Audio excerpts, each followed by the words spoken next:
Locking down Wuhan, the epicenter of the new coronavirus outbreak, a city of 11 million people, was a tough decision and a controversial one.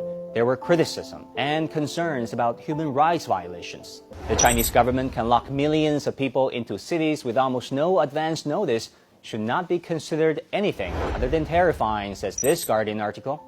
Yet 3 weeks into the lockdown, as grim as the situation still is in Hubei, outside the province, the number of new infections has been on the decline since February the 3rd. Now, 96% of the deaths and 80% of infections are in Hubei.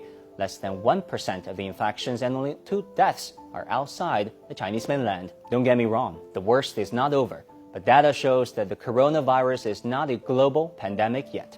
And people are seeing China's efforts in a different light. That's what I'm commending them for. Lock down a city of 11 million people to try and protect all of us from not getting infected.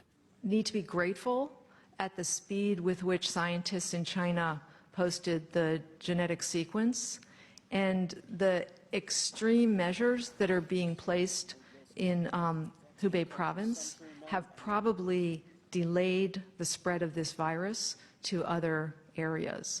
We must admire the dedication of the workers and respect the sacrifice of Wuhan and other cities that have gone into this sort of social distancing exercise in order to try and interrupt transmission. Another move generating discussion and debate is China's capacity to mobilize resources.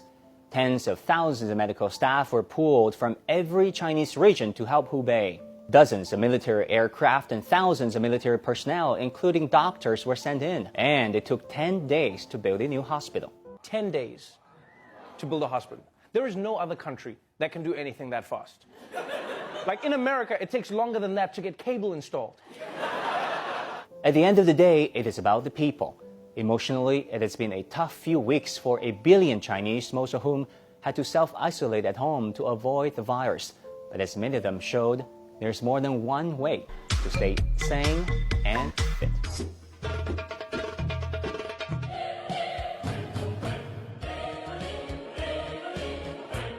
I wish I could end on this happy note, but let's not forget that as we speak, the medical staff and first responders are putting their life on the line to fight this epidemic. This doctor, while on duty, learned that her mother had passed away.